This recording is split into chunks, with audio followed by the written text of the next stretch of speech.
Hello and welcome back to the Not the Old Firm YouTube channel. Here recording just minutes after Scotland's 1-1 draw with Israel at Hampden Park on the return to international duty in the Nations League.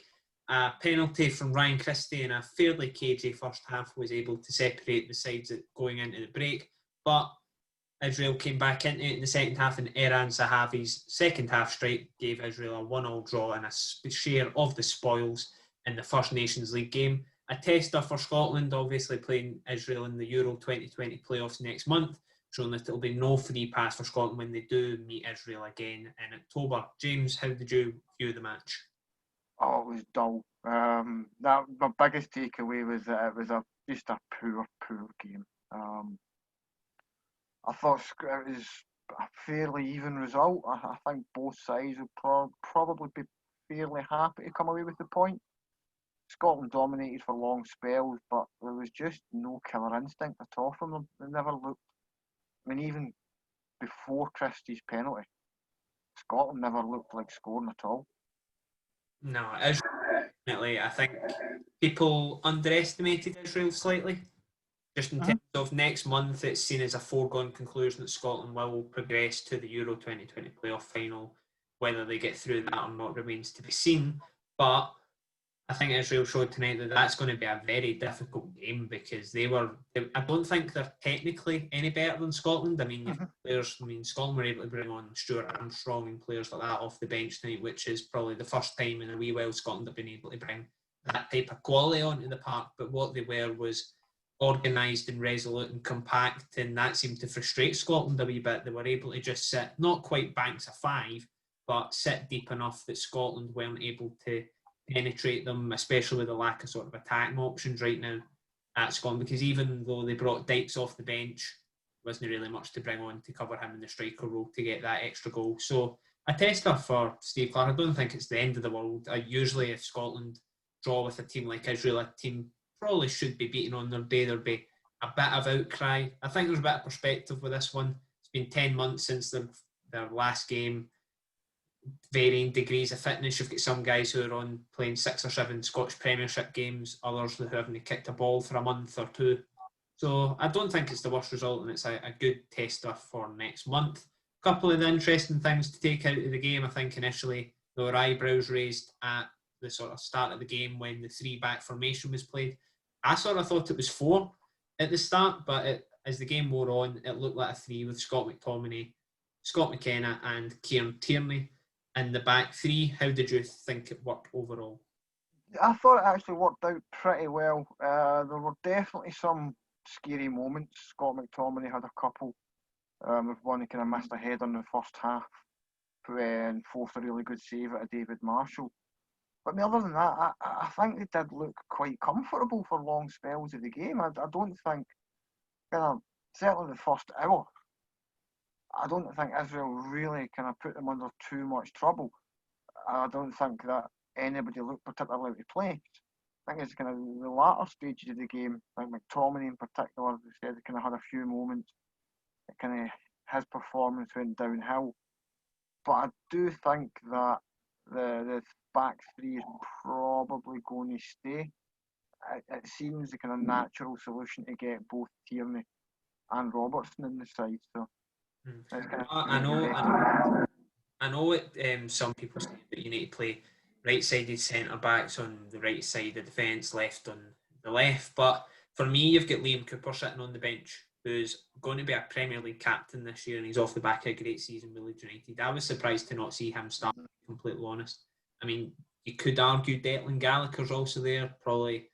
See, I've seen a few people talk about Gallagher, but I think when you need to look at how Motherwell have performed this season and include Gallagher in that and say that's not the kind of level that you're going to be turning over a Liam Cooper, even a Scott McTominay.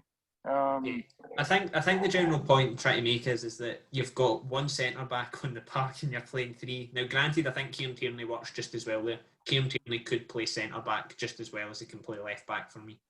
But Scott McTominay, I think, just needs to learn. I know he's played there a couple of times for Manchester United, but he's not played there all that often. So it looks like he maybe just needs a couple of games to get used to that. And I suppose you'd rather him have a shaky-ish game. Yeah, it wasn't overall shaky. I thought he was good in the first half and sort of dropped out a wee bit in the second, but I think you'd rather have that in this game other than, say, you go into the game next month and the important games and stuff like that happens. You're then pointing the fingers a bit. But other than that, probably one of the highlights of the night for Scotland was Lyndon Dykes' performance. Didn't get a goal, but seemed to be fairly well accustomed to international football for his debut. Yeah, he worked hard. I mean, I've made it clear before I'm not the biggest fan of Lyndon Dykes, so I don't quite see the hype. But I thought he worked well. I thought he made a lot of openings for other players. He kind of dragged the Israel defence around quite a bit. And I thought he played much better than some of the commentators were. At least the kind of one I was listening to on they kind of talked his performance down a bit. But I thought Dykes played really well, and I mean he certainly played himself into contention for future Scotland squads. He's done no worse than some of the other guys that's had a crack at it over the last 18 months, 2 years. So yeah, he's one of the few that can be kind of really quite positive about how his night went. I think there's a lot of guys who kind of, no, I don't want to say went through the motions, but I think they performed their job at a kind of perfunctory level and done what they had to get by. James Forrest was one. I don't think he contributed anywhere near as much as we know that he can. Whether that was because he was sort of shunted to that right wing back role, I think Forrest can offer much more. I think Callum McGregor could have offered much more. He worked hard, but nothing really came off for him. But yeah, I think Dykes is one of the kind of real positives to come out in the game for Scotland tonight. Yeah, I think one that when you start, but if you bring in Shankland and McBurney next month, does he start? You're probably going to say no because McBurney's, I would start him over Shankland. Not McBurney. I think he's too similar to McBurney to play them both together. I would certainly at least consider playing him alongside Shankland. I mean, we kind of saw them trying to go for the two tonight, with Christie playing a bit deeper off him. For me, I'd have preferred to have seen a proper striker alongside Dykes, because I think that is when he works best. I don't think he's got enough about him to lead the line as the lone striker. He needs somebody quite close. Well, you've seen Ollie Burke get brought on at the end, and he does all right. I mean, he's got a bit of pace, but again, he's not really a goal scorer. Scott, that's what, if you're going to play the 3-5-2, which I think is probably what he does want to do by the looks of it, it's just he didn't really have the bodies to do it. If you played a Dykes off Lawrence Shankland, McBurney might be too similar, but he can also be a poacher penalty box striker more so than Dykes can be. There's probably more room for that to work, but I think overall, I mean, generally, I think there was obviously things to improve upon, but given that it's the first 1 in 10, did you think it felt that friendly? Because I know it's a competitive. Oh, absolutely. I got the feeling from both sides that it was very much a case of they were sort of trying to work each other out a wee bit just for next month. I know Steve Clarke was out in the press before the game saying, it's not a dress rehearsal, and it probably wasn't, and Steve Clarke is a bit like that. Every game is taken as a serious matter, but the players at least looked as if they were trying to work each other.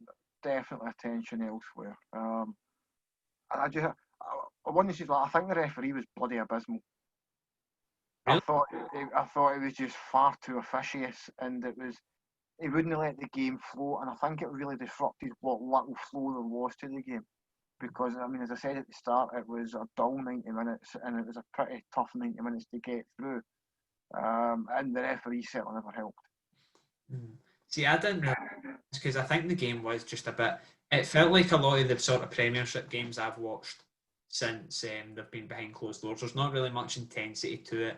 It seems to be a bit slower, and everything's like a chess match. It's all these 1-0, one eaches, things like that, and it played out again tonight, but I don't think anybody really expected Scotland to go and blow Israel away 3 or 4-0, or Israel to come and give Scotland a do. And I think many thought it'd be tight, and so it proved. But I think some people maybe will be slightly disappointed with the result.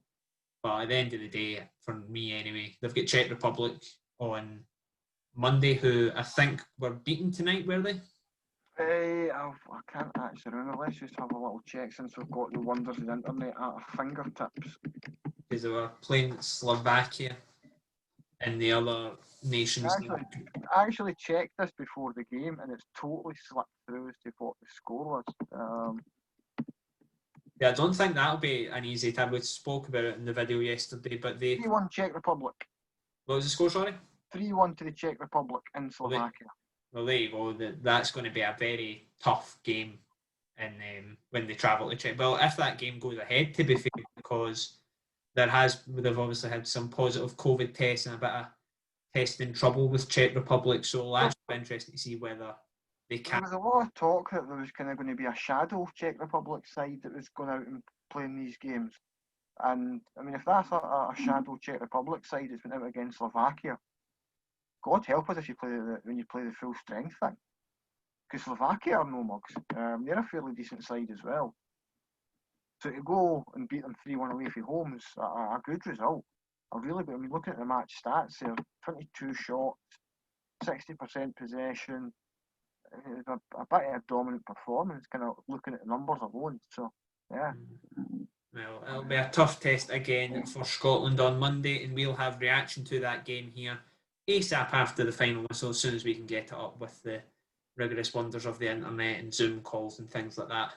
But hope you have enjoyed this short wee video. We'll have videos over the weekend. We'll have videos going up next week as well. Exclusive interviews, previews and reviews as domestic action gets back underway, on top of Scotland Czech Republic build up here on YouTube. And we advise you to subscribe so you don't miss a minute of any of this content that's going out over the sort of next week and beyond. Check out our written stuff as well. We've got plenty of content going out on the whistle for Scotland Czech Republic.